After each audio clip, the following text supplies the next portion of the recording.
వచ్చిన కాంగ్రెస్ ప్రభుత్వం పద్మశాలి సమాజాన్ని ఏ విధంగా మోసం చేస్తుంది, అసలు పద్మశాలి సమాజం కాంగ్రెస్ చేతిలో ఏ విధంగా బలవుతుందో ఖచ్చితంగా పద్మశాలి మిత్రులు తెలుసుకోవాల్సిన అవసరం ఖచ్చితంగా ఉన్నది. ముందుగా మనము మన పెద్దలు ఎల్రమణ గారు మండలిలో ఏం మాట్లాడిందో ఒకసారి ఆ మాటలు విన్న తర్వాత మనం కూడా మాట్లాడదాం. ఇట్లా ఒకసారి అన్నగారు మాట్లాడిన మాట వినండి.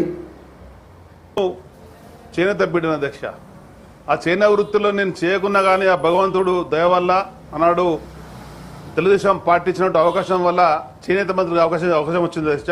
ఆ విధంగా అన్నాడు వచ్చినటువంటి తక్కువ సమయంలోనే చేనేత సమస్యలను పరిష్కరించే అనుభవం కూడా ఉంది. దానికి అనుగుణంగా ఈ బడ్జెట్లో అధ్యక్ష చూసినప్పుడు కేవలం 370 కోట్లు మాత్రమే కేటాయించారు అధ్యక్ష. కానీ వాస్తవంగా వ్యవసాయం తర్వాత ఉపాధి అవకాశాలు ఉండే రంగం మీద ఉంది భారతదేశంలో చెప్పనంటే అది చేనేత వస్త్ర పరిశ్రమ. ఈ ప్రభుత్వం వచ్చిన తర్వాత 16 నెలల కాలంలో 36 మంది ఆత్మహత్యలు పాల్పడ్డ దశ. ఇప్పుడు రమణ గారు ఏమంటున్నారు, చేనేత కార్మికులు కాంగ్రెస్ ప్రభుత్వం వచ్చిన తర్వాత దాదాపు 36 మంది నేత కార్మికులు ఆత్మహత్య చేసుకున్నారు రమణ గారు అంటున్నారు. ఇప్పుడు రమణ గారు అపారమైన రాజకీయ అనుభవము, ఒక పద్మశాలి బిడ్డగా ఆయనకు పద్మశాలి సమాజం గురించి స్పష్టంగా తెలుసు. ఆయన చెప్పిన తర్వాత ప్రభుత్వం ఏం చేయాలి, ఆయన చెప్పిన విషయాల్ని లెక్కలకి తీసుకొని అవి అమల్లో పెట్టే పని చేయాలి కాంగ్రెస్ ప్రభుత్వం. ఇప్పుడు ఎల్రమణ గారు ఏదో చిన్న చోటమోట లీడర్ రాదు కదా, ఇలా ముఖ్యమంత్రి రేవంత్ రెడ్డికే బాస్ ఒకప్పుడు, అవునా కదా.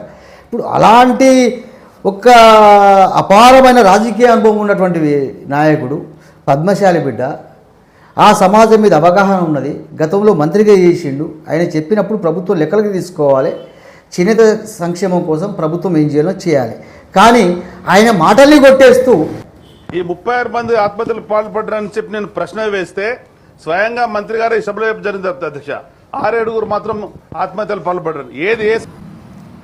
ఏమంటుండు తుమ్మల నాగేశ్వరరావు, ఎల్రమణ గారు 36 మంది నేత కార్మికులు ఆత్మహత్య చేసుకున్నారు అని లెక్కతో సహా చెప్పిండు. చెప్పినప్పుడు మంత్రి గారు తిరగపోతే తెలుసుకోవాలి, కానీ 36 మంది కాదు 6 అనిపోయింది అంటే నువ్వెవడిగా చెప్పడానికి? అంటే కాంగ్రెస్ ప్రభుత్వం చెప్తే నేత కార్మికులు అవుతారా? నాకు అర్థమైతే లేదు. ఇంకా సిగ్గు లేదా జిడిగించి నల్లగుండ నాకేసి సిగ్గన్నట్టు ఆ పద్మశాలి ఆత్మగౌరవ సభకు వచ్చి ఏం బక్వాస్ పలికింది మీరు?